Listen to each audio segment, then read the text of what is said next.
Hello everyone, स्वागत है आपका अपने मारुति द एग्जाम वॉरियर में। हमने अब तक सेक्शन 20 तक कंप्लीट कर लिया है। आप वीडियोस देख सकते हैं। आज हम करेंगे सेक्शन 21। ठीक है, ये है सिविल मामलों में स्वीकृतियां कब सुसंगत होती हैं। देखिए, जो इसमें जनरल रूल है वो क्या है, वो है कि सिविल मामलों में जो स्वीकृतियां होती हैं वो सुसंगत होती हैं। बट यहाँ पर जो सेक्शन 21 है वो क्या कह रहा है, सिविल मामलों में कोई भी स्वीकृति सुसंगत नहीं है। सुसंगत कब नहीं है? पहला कि वो क्या है, अभिव्यक्त रूप से इस शर्त पर की गई हो कि इसका साक्ष्य नहीं दिया जाएगा, या तो पार्टीज के बीच में ऐसी कोई कंडीशन हो गई है, वो भी एक्सप्रेसली कि आप इसका साक्ष्य नहीं दोगे, है ना, या फिर ऐसी परिस्थितियां के अधीन दी गई है जिससे न्यायालय अनुमान कर सके कि पक्षकार इस बात पर परस्पर सहमत हो गए थे कि इसका साक्ष्य नहीं दिया जाएगा। दूसरी कंडीशन क्या होगी कि जो कोर्ट है उसने प्रिजम्पशन कर लिया, अनुमान लगा लिया कि पक्षकार आपस में इस चीज को लेकर सहमत है कि साक्ष्य नहीं दिया जाएगा। ठीक है, तो 21 में कब जो सिविल मामले में स्वीकृतियां सुसंगत नहीं होंगी। ठीक है, तो 2 पॉइंट्स हमारे पास हैं। जनरली क्या होता है, सुसंगत होती है। अब सेक्शन हम बात करेंगे 22 की। 22 बात करता है उत्प्रेरणा धमकी प्रपीड़न वचन द्वारा कराई गई संस्वीकृति दांडिक कार्रवाई में कब विसंगत होती है। तो देखिए, यहाँ पर एक नया वर्ड आया है, वो क्या आया है, संस्वीकृति मतलब कन्फेशन। ठीक है, इसको आप अगर एक्ट में कहीं भी देखेंगे तो ये डिफाइन तो इसमें करा नहीं गया है ना।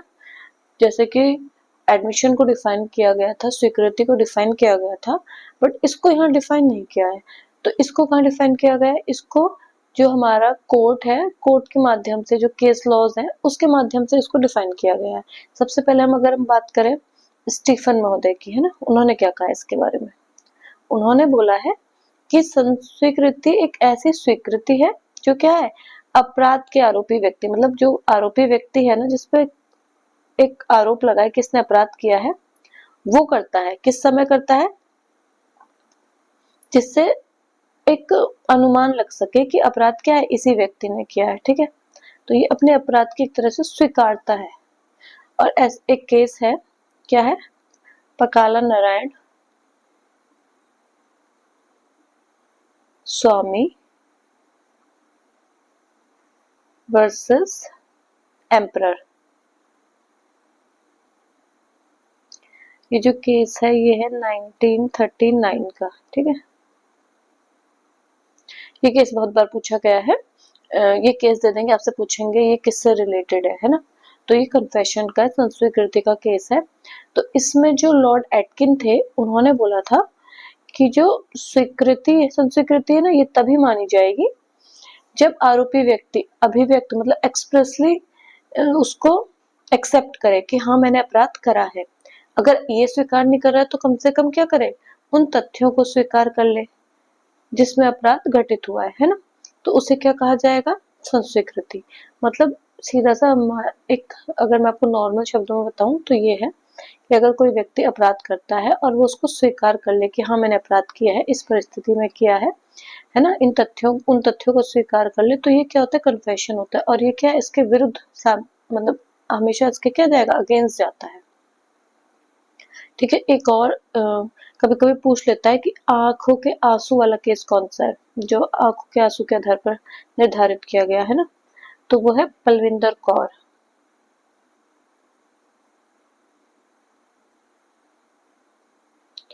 Palvinder Kaur versus state of Punjab, Punjab राज्य। ठीक है, ये क्वेश्चंस जो है ये बहुत बार आते हैं, तो आपको इसको ध्यान रखना है।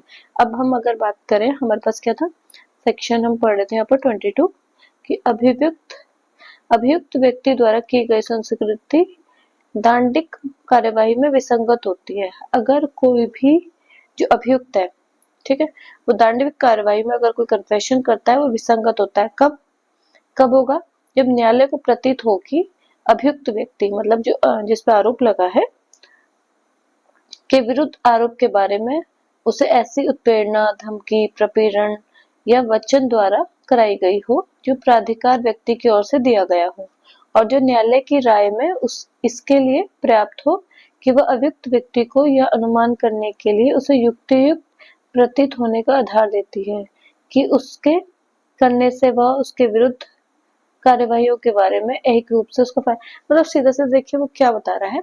वो कह रहा है अगर कोई पीड़ित आरोपी व्यक्ति है ना क्या करे, किसी की उत्प्रेरणा, धमकी या प्रपीड़न, ये प्रपीड़न जो है ना ये अभी जोड़ा गया है, पहले ये शब्द यहाँ पर नहीं था, तो ये भी याद रखना है। क्वेश्चन अभी जो उत्तराखंड जो जे का एग्जाम हुआ था सिविल जज का, उसमें ये क्वेश्चन पूछा गया था। ठीक है, अगर ऐसी इन सब चीजों को लेके कौन कौन से उत्प्रेरणा, धमकी, प्रपीड़न या वचन द्वारा है ना कोई प्राधिकारवान व्यक्ति मतलब जिसका आपके ऊपर कंट्रोल हो, होल्ड हो, उसने आपको ऐसा कुछ लालच दिया हो और आपसे क्या हो, आपने जो अपराध नहीं करा उसके आपसे स्वीकार कराना चाहता हो। जैसे आपने देखा होगा सलमान खान वाला केस ही है, या फिर एक गुजरात में केस हुआ था, एक बच्चे ने हिट एंड रन वाला केस था। तो क्या है, उसको ड्राइवर को फंसाने की कोशिश करी थी। तो क्या होता है, बच्चे के माँ बाप क्या करते हैं, उस ड्राइवर को पैसे देने का लालच देने की कोशिश करते हैं, उसे या तो धमकी देंगे या पैसों का लालच देंगे कि हम तुम्हारे परिवार की क्या करेंगे, देखभाल करेंगे अगर तुम जेल चले गए। तो अगर ऐसे में आकर इन सब बातों के प्रभाव में आकर जो व्यक्ति है वो क्या है, स्वीकार कर ले कि हाँ मैंने ये अपराध करा है, तो क्या है वो जो कन्फेशन करता है वो ना विसंगत होता है, वो रेलेवेंट नहीं रहता है। इतनी सी बात बस इसमें बताई गई है कि जब अगर आप इस सब के प्रभाव में हो, और प्रभाव किसका होना चाहिए, प्राधिकार व्यक्ति की ओर से, तो फिर आपका जो कन्फेशन है ये रेलेवेंट नहीं होगा। कब रेलेवेंट होगा, यदि ये सब जो है उत्प्रेरणा, धमकी, प्रपीड़न या वचन से कारित हुआ जो भी प्रभाव आपके ऊपर पड़ा था, है ना, अगर वो दूर हो जाता है, ठीक है, और उसके बाद अगर आप कोई कन्फेशन करते हैं तो फिर वो सुसंगत हो जाएगा। बट अगर आप इसके प्रभाव में है, चाहे वो जो व्यक्ति है वो आपसे डायरेक्ट इनडायरेक्ट कैसे भी कांटेक्ट में है, और उसके आप अगर प्रभाव में है तो क्या होगा, विसंगत हो जाएगा, है ना, और अगर प्रभाव हटा तो ये सुसंगत हो जाएगा। पहले ये दो अलग अलग सेक्शंस में था, पर ये नई वाली जो एक्ट है इसमें इसको इसके प्रोविजन में डाल दिया, प्रोविजो में, है ना।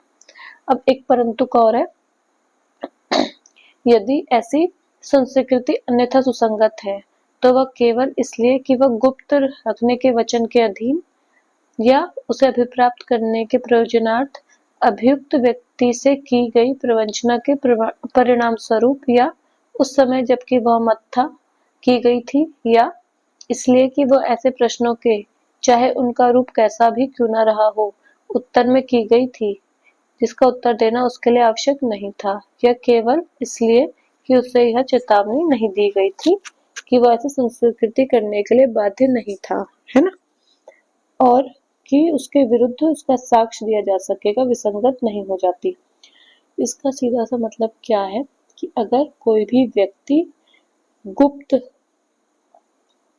क्या है, गुप्त रखने के वचन के अधीन, की मतलब अगर मैंने किसी को, अपने फ्रेंड को कोई बात बताई और मैंने बोला कि हाँ इसे गुप्त रखना है, ठीक है, और मैंने उसे कुछ ऐसी बातें बता दी और वो उसका क्या है, बाद में उसने कहीं और साक्ष्य दे दिया, कुछ दे दिया, तो वो रेलेवेंट ही रहेंगी, विसंगत नहीं हो जाएंगी कि वो मैंने उसे बोला था कि नहीं तू मेरी बात छुपा के रखना, किसी को बताना मत, है ना। तो अगर ये कोई वचन दिया गया था या फिर प्रवंचना हुई थी, है ना, या फिर वो मत था, या प्रश्न के उत्तर के रूप में उसको वार्निंग नहीं दी गई थी, इन सब अगर कारणों के होते हुए भी अगर आप किसी को क्या करते हो, संस्वीकृति कर देते हो, तो भी क्या होगी, वो रेलेवेंट ही रहेगी। जैसे होता है ना, कई बार हम किसी से कोई साक्ष्य निकलवाना हो तो उसको ड्रिंक करा देते हैं, तो वो क्या होता है, अपने जो उसका कॉन्शियस माइंड है वो वर्क नहीं करता और वो बातें बता देता है, तो इस कारण से कि वो मत था, ये सब चीजें विसंगत नहीं हो जाएंगी, ठीक है, वो रेलेवेंट ही रहेंगी। नेक्स्ट सेक्शन की बात करें तो सेक्शन अब है 23, पुलिस अधिकारी से की गई संस्वीकृति। अब क्या होता है, आपने देखा होगा पुलिस क्या अरेस्ट करके लेके जाती है, अरेस्ट करने के बाद क्या करती है, वो व्यक्ति से कन्फेस करवाने की कोशिश करती है कि आप, उसको मारती है, पीटती है, जो भी मतलब टॉर्चर है वो करती है, और उससे क्या करती है, उससे व्यक्ति से चाहती है कि वो अपने आरोप को स्वीकार कर ले। तो अगर हम वहां पर ऐसा कोई स्वीकृति कर लेते हैं, कन्फेशन कर लेते हैं पुलिस अधिकारी के सामने, तो क्या वो रेलेवेंट होगा। तो ये सेक्शन हमारा 23 इस बारे में बात करता है कि किसी पुलिस अधिकारी से की गई कोई भी संस्वीकृति किसी अपराध के अभियुक्त व्यक्ति के विरुद्ध साबित नहीं की जाएगी। ये हमें जो अपराधी व्यक्ति है उसको बचाने का काम करता है कि पुलिस वाले कितना भी टॉर्चर वगैरह कर ले वहां मान जाओ और वहां पर क्या कोर्ट में पलट जाओ, क्योंकि ये आपके विरुद्ध साबित की नहीं जा सकती। आप जज के सामने बता सकते हैं कि भाई पुलिस ने मेरे को अपने कंट्रोल में था, मेरे साथ मारपीट करी है, मेरे को अंडर प्रेशर करके ये कहलवाया है ना। तो यहाँ पर सेक्शन आपको बचाता है कि आपके विरुद्ध वैसे भी साबित हो ही नहीं सकती है। कब हो सकती है ना। अब इसको बताता है क्लॉज इसका 2 कि कोई भी संस्वीकृति जो किसी व्यक्ति ने उस समय की हो जब वो पुलिस अभिरक्षा अधिकारी की अभिरक्षा में हो, मतलब कि वो पुलिस की कस्टडी में तो है बट क्या है वो मजिस्ट्रेट की साक्षात उपस्थिति में हो। अगर ना कोई व्यक्ति मजिस्ट्रेट की उपस्थिति में है और कस्टडी किसकी है, पुलिस की, पुलिस अधिकारी की कस्टडी में भी है और सामने क्या मजिस्ट्रेट भी है, उस टाइम अगर आप कोई कन्फेशन करते हैं तो क्या हो जाएगा, वो रेलेवेंट हो जाएगा। क्यों? क्योंकि ऐसा माना जाता है कि आपके सामने जब मजिस्ट्रेट होता है ना तो वो जो पुलिस की पावर होती है उससे आप हट जाते हैं ना, तो आपको एक मौका मिलता है कि आपके ऊपर जितना भी डर वगैरह था आप आराम से उसको साइड रख के आप बता सकते हैं। तो उस टाइम अगर आप कोई संस्वीकृति कन्फेशन करते हैं तो वो क्या होता है, वो रेलेवेंट हो जाता है ना। अब है नेक्स्ट कि परंतु जब किसी तथ्य के बारे में यह अभिसाक्ष्य दिया जाता है कि किसी अपराध के अभियुक्त व्यक्ति से जो पुलिस अधिकारी की अभिरक्षा में हो, मतलब अगर अपराधी पुलिस की अभिरक्षा में है और वहां से प्राप्त जानकारी के परिणाम स्वरूप उसका पता चला है कि ऐसी जानकारी में से उतनी चाहे वह संस्वीकृति की कोटि में आती हो या नहीं, जितनी पता चले हुए तथ्यों से स्पष्टता संबंधित साबित की जा सकेगी। मतलब वो कह रहा है कि अगर कोई व्यक्ति पुलिस की कस्टडी में है और उसने क्या करा है, अपने जो मतलब अगर उसने किसी का मर्डर करा है तो उसके संबंध में कोई जानकारी दी है ना, और उससे क्या है कोई साक्ष्य मिले हैं, जैसे अगर उसने बताया कि मैंने तो उसका मर्डर करके जो पिस्टल है या चाकू है वो वहां दबाया है, तो अगर वो वहां पर पुलिस वहां जाती है और वहां उसको मिल जाता है तो वो बात क्या है, साबित की जा सकेगी कोर्ट में, है ना।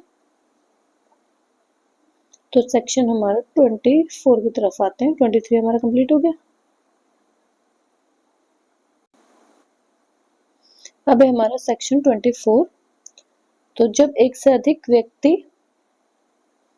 एक मिनट, हाँ, इसमें है जबकि एक से अधिक व्यक्ति एक ही अपराध के लिए संयुक्त रूप से विचारित हैं, मतलब काफी सारे लोगों ने मिलकर कोई ऑफेंस किया है और साथ में ही उनका क्या चल रहा है, ट्रायल चल रहा है।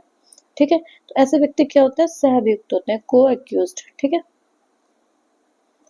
फिर ऐसे व्यक्तियों में से किसी एक के द्वारा अपने को और ऐसे अन्य व्यक्तियों में से किसी अन्य को प्रभावित करने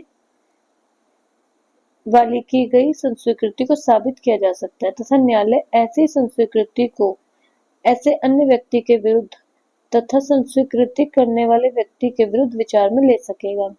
यहाँ पर वो क्या कहना चाह रहा है कि जब कोई ऑफेंस एक से ज्यादा व्यक्तियों द्वारा किया जाता है और उसका क्या है, साथ में ट्रायल चल रहा है ना, तो जैसे मतलब एक ये है, एक ये है, एक ये है, एक ये है, इन सब ने मिलकर साथ में ऑफेंस करा, इनका ट्रायल भी एक साथ में चल रहा है। अब इसमें से क्या है, ये जो एक व्यक्ति है ना, ये क्या है, कोई ऐसी बात बता दे जो इसको प्रभावित करे और अन्य को भी प्रभावित कर रही है, तब कोर्ट क्या है उसे, मतलब जिसने ये करी इसके विरुद्ध भी और अन्य व्यक्तियों के विरुद्ध जो उसने बातें बताई है उसको क्या है, अपने विचार में ले सकेगा, है ना, उनके विरुद्ध विचार में ले सकेगा। ये कोर्ट का डिस्क्रिमिनेशन होता है। अब ठीक है, स्पष्टीकरण बता रहा है कि अपराध शब्द के अंतर्गत उस अपराध का दुष्प्रेरण या उसे करने का प्रयत्न भी आता है। मतलब अगर कोई ऑफेंस करा है, जैसे चोरी ही करी है, तो चोरी करने का दुष्प्रेरण और प्रयत्न भी इसके अंदर ही आते हैं। स्पष्टीकरण 2 यहाँ पर ये नया है, इसमें ये पहले नहीं था। इसको देखते हैं एक बार कि क्या है, क्योंकि देखिए जो नई चीज है ना वो एग्जाम में आने का चांस ज्यादा होता है। तो स्पष्टीकरण 2 कहता है कि एक से अधिक व्यक्तियों का विचारण किसी ऐसे अभियुक्त की अनुपस्थिति में किया जाता है जो भगोड़ा है या जो भारतीय नागरिक सुरक्षा संहिता की धारा 84 के अधीन जारी उद्घोषणा का अनुपालन करने में असफल रहता है, इस धारा के प्रयोजन के लिए संयुक्त विचारण समझा जाएगा। मतलब वो क्या कह रहा है कि अगर इन सब का आपस में साथ में ट्रायल चल रहा है और एक व्यक्ति उसमें से कोई भी अनुपस्थित है, जिसके ऊपर क्या है 84 का सेक्शन भी अप्लाई हो रहा है ना, उद्घोषणा की जा चुकी है, फिर भी नहीं आ रहा है, तो उसका समझा जाएगा कि साथ में उनका ट्रायल चल रहा है। इससे मतलब प्रोसीडिंग पर कोई भी इफेक्ट नहीं पड़ने वाला है। अब यहाँ पर इसके दृष्टांत देख लेते हैं, एग्जाम्पल। ये कहता है फर्स्ट ए कि क और ख को गौ की हत्या के लिए संयुक्त विचारित किया जाता है। मतलब ए और बी ने मिलकर क्या करी है, गौ की हत्या करी है, सी की हत्या करी है ए और बी ने मिलकर। ये साबित किया जाता है कि क ने कहा गौ और मैंने मतलब ए और बी ने मिलकर गौ की हत्या करी है। ये कौन बता रहा है, ये ए बता रहा है। तो ख के विरुद्ध इस संस्कृति के प्रभाव पर न्यायालय विचार कर सकेगा। मतलब जो उसने वो बात बताई है वो उसके खुद के अगेंस्ट तो जा ही रही है, पर बी के अगेंस्ट भी जा रही है, और न्यायालय क्या है इस फैक्ट पे, क्या है इस बात पे विचार कर सकता है। अब नेक्स्ट एग्जाम्पल है इसमें बी, है ना। गौ की हत्या करने के लिए ए का विचारण हो रहा है, मतलब यहाँ पर ये इसका मर्डर किया जा चुका है और ए का इसमें ट्रायल चल रहा है। यह दर्शित करने के लिए साक्ष्य है कि गौ की हत्या क और ख द्वारा की गई थी, और यह कि ख ने कहा था कि क और मैंने गौ की हत्या की है। मतलब विचारण सिर्फ किसका चल रहा है, क का, है ना। और गौ बता रहा है कि ख बता रहा है, मतलब बी जो है, देखिए सी की तो हत्या हो गई है ना, ए का ट्रायल चल रहा है, और ये बी पर्सन बता रहा है कि हाँ हम दोनों ने मिलकर हत्या की थी। तो ये क्या है, ये जो कोर्ट है विचारण में नहीं लेगा। क्यों नहीं लेगा, क्योंकि इन दोनों का साथ में ट्रायल नहीं चल रहा है। कोर्ट भी तब विचार में लाएगा, तब उसको मतलब उसके बारे में सोचेगा जब इन दोनों का साथ में ट्रायल चल रहा हो, है ना। अगर इनका साथ में ट्रायल नहीं चल रहा है तब उसकी बातों पर कोर्ट विचार नहीं करेगा। अब है सेक्शन 25। तो ये है, बहुत बार पूछा गया क्वेश्चन है। संस्वीकृतियां स्वीकृत विषयों पर निश्चायक सबूत नहीं है, किंतु एतस्मिन् पश्चात अंतर्दिष्ट उपबंधों के अधीन विबंध के रूप में प्रवर्तित हो सकती है। ठीक है, जो स्वीकृतियां निश्चायक सबूत नहीं होती हैं, पर क्या करती है, विबंध का प्रभाव रखती है ना। ये आपको पता होना चाहिए, ये क्वेश्चन बहुत बार बन जाता है ना। नेक्स्ट है हमारा क्वेश्चन 25 हो गए, 26 पे। 26 में एक तो आपको सारा ना याद होना चाहिए, इसमें बहुत सारे क्लॉजेज है, वो बहुत बार पूछा जाता है। ये है उन व्यक्तियों के कथन जिन्हें साक्ष्य के रूप में बुलाया नहीं जा सकता। ठीक है, मतलब ऐसे व्यक्ति का स्टेटमेंट है जिनको क्या एविडेंस के लिए नहीं बुला सकते। तो सेक्शन 26 पहले क्या था, ये 32 था, है ना। सुसंगत तथ्यों के लिखित या मौखिक कथन जो ऐसे व्यक्ति द्वारा किए गए थे जो क्या है, मर गए। अब क्या है, ऐसे व्यक्ति हैं जो मर गए हैं या मिल नहीं सकता है, मतलब पता नहीं कहाँ चले गए, हमें पता ही नहीं है, या जो साक्ष्य देने में असमर्थ हो गया है। साक्ष्य क्या है, मतलब एविडेंस देने के लिए क्या है, असमर्थ हो गए, मतलब बीमार हो गए हैं या चल फिर नहीं सकते, तो क्या है, अब वो साक्ष्य देने नहीं आ सकते, या उनकी हाजिरी इतने विलंब या व्यय के बिना उपप्राप्त नहीं की जा सकती। मतलब अगर उनको बुलाएंगे तो बहुत टाइम लग जाएगा और पैसा भी क्या होगा, ज्यादा खर्च होगा। जितना मामले की परिस्थितियों में न्यायालय को अयुक्तियुक्त प्रतीत होता है, निम्नलिखित दशाओं में स्वयमेव सुसंगत है।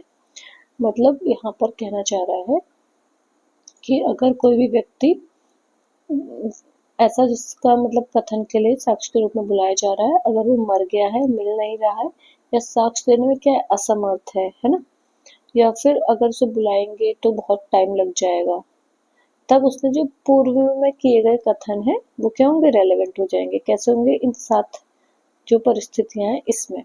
तो इसमें हमें ना एक एक करके पॉइंट, अगर किसी के पास पुरानी वाली है ना तो उसमें 1 लाइन में लिखा हुआ है। तो सबसे पहला है मृत्युकालीन कथन के बारे में, बहुत बार पूछा जाता है मृत्यु के कारण के बारे में। सिर्फ आप इतना याद रखेंगे ना प्री के हिसाब से, तो आपका काम हो जाएगा। दूसरा है, शॉर्ट में मैं आपको बता रही हूँ, कारोबार के मामूली अनुक्रम में। ठीक है, आपको ये ऐसे याद रखना है। आप इसका कुछ भी कोड अपने हिसाब से बना सकते हैं कि जो इसका फर्स्ट क्लॉज है, मतलब ए है, वो मृत्युकालीन कथन के बारे में बात करता है कि अगर वो व्यक्ति मर गया, है ना। जैसे इसमें से मृत्युकालीन कथन वैसे बहुत पूछा जाता है, इससे हम डिटेल में पढ़ ही लेते हैं। जबकि वह कथन किसी व्यक्ति द्वारा अपनी मृत्यु के कारण के बारे में या उस संव्यवहार की किसी परिस्थिति के बारे में किया गया है जिसके फलस्वरूप उसकी मृत्यु हुई, तथा उन मामलों में जिसमें उस व्यक्ति की मृत्यु का कारण प्रश्नगत हो, ऐसे कथन सुसंगत है। मतलब कोई भी व्यक्ति अगर उसने अपने मरने से पहले, है ना, मरने से पहले ऐसा कोई स्टेटमेंट दिया है जो क्या है उसकी मृत्यु के कारण से संबंध रखता है, मतलब ऐसा नहीं उसने मतलब घूमने फिरने की बातें करे, नहीं, उसने अगर ऐसा कोई भी चीज बताई है जो क्या है उसके मरने से रिलेटेड है ना, या फिर उसके मृत्यु के संव्यवहार के बारे में, ट्रांजेक्शन के बारे में कोई बात करती है, और क्या जो कथन कर रहा है, मतलब जो व्यक्ति ये सब बातें बता रहा है उसकी मृत्यु हो गई है, तो फिर जो उसका जो स्टेटमेंट है वो क्या हो जाएगा, रेलेवेंट हो जाएगा। ठीक है, और इसका ना मृत्युकालीन कथन का एक तो कोई भी फॉर्मेट नहीं है, मतलब ऐसा कोई फॉर्मेट नहीं है कि हाँ ऐसा ही लिखा जाएगा, जैसे हमारे और भी एप्लीकेशन वगैरह या कुछ भी है उसका एक फॉर्मेट होता है, बट इसका कोई भी फॉर्मेट नहीं है। और इसका जो इम्पोर्टेंट केस है वो वही वाला है जो मैंने पहले बताया था आपको, पकाला नारायण स्वामी। कोई इसे पकला कहता है, कोई पकाला कहता है, आप देख लीजिए, वर्सेस एम्परर। ठीक है, तो इसका ही इम्पोर्टेंट केस है, आप ये याद रखना। सेकंड जो हम इसमें बात कर रहे हैं वो मैंने आपको बताया, सेकंड में आपको बस इतना याद रखना है कि कारोबार के मामूली अनुक्रम में।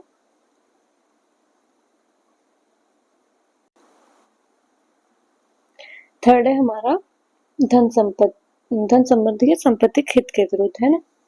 इस कुछ जोड़े पॉइंट्स अगर आप याद रखेंगे उससे भी काम हमारा चल जाएगा, क्योंकि हम यहाँ पर क्या कर रहे हैं, प्री पॉइंट ऑफ व्यू से इसको पढ़ रहे हैं। इसमें क्या है, लोक अधिकार या रूढ़ी या लोक साधारण के हितों के विरुद्ध, है ना। इसमें है विवाह या ये नातेदारी के अस्तित्व के संबंध में। आपके 5 हो गए, ये 8 है टोटल। ठीक है, भूलना नहीं है 8। आप अपने हिसाब से इसका कुछ भी आप ऑर्डर बना के याद कर सकते हैं। फिर है नेक्स्ट, ये है कुटुंब के बातों के बारे में, है ना।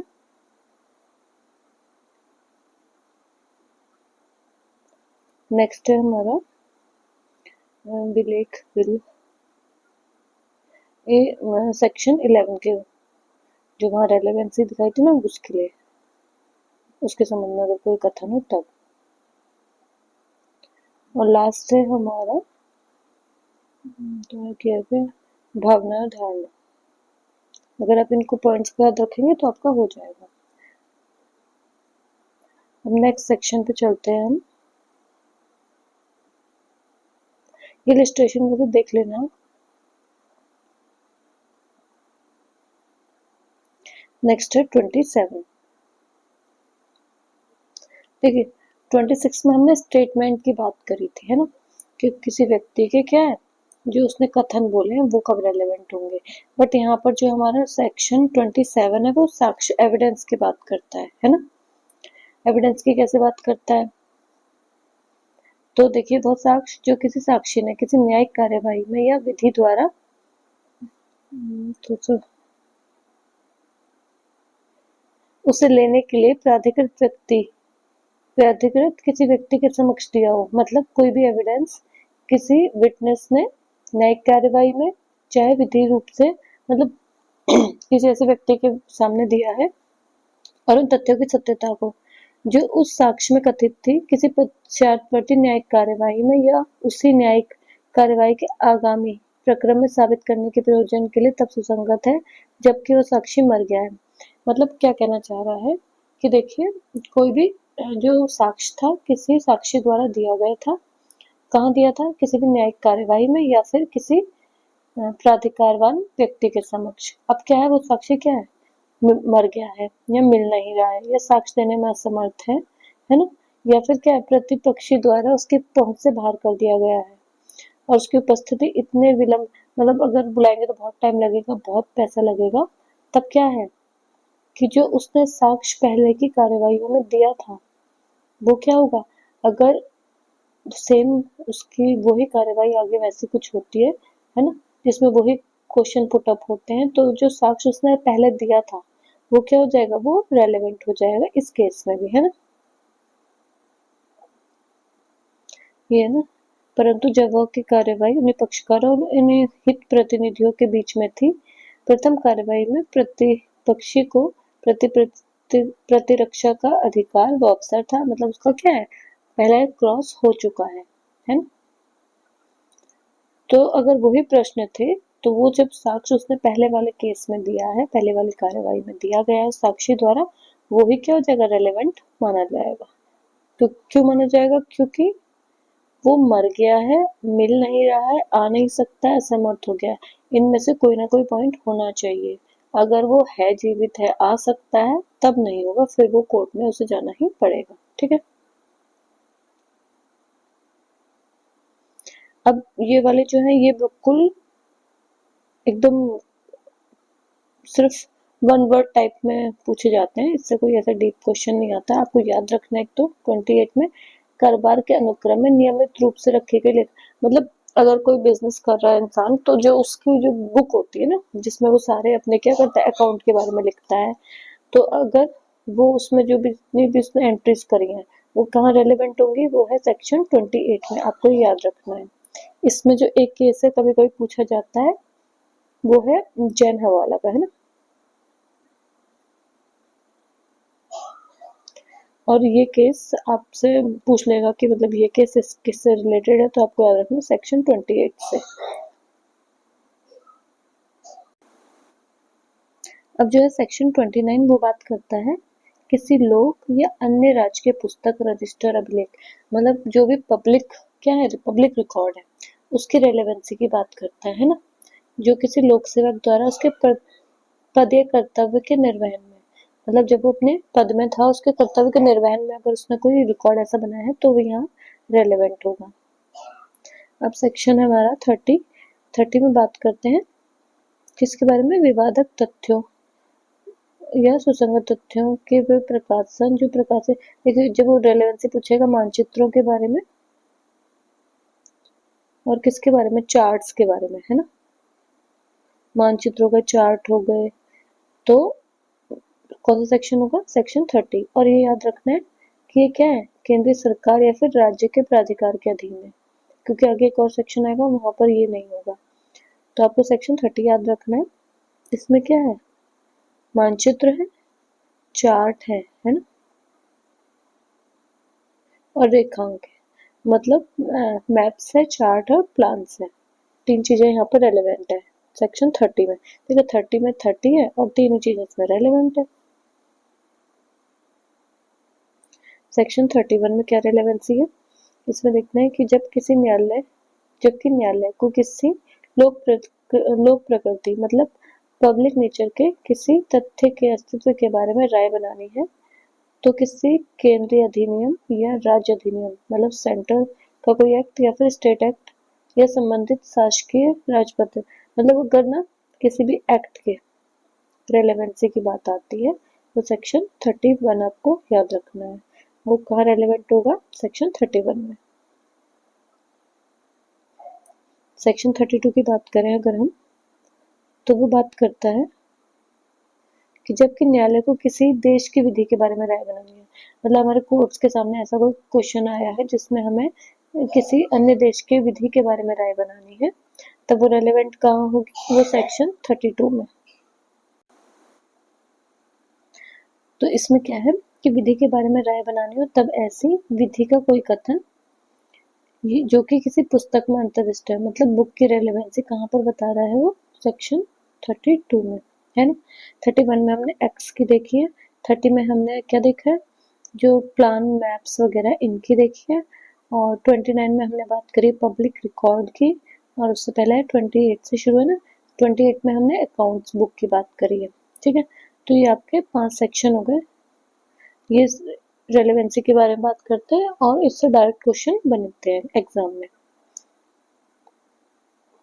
अब सेक्शन, आज का लास्ट सेक्शन हम करेंगे, क्योंकि इसके बाद जो है वो न्यायालय के निर्णयों के बारे में शुरू हो जाएगा।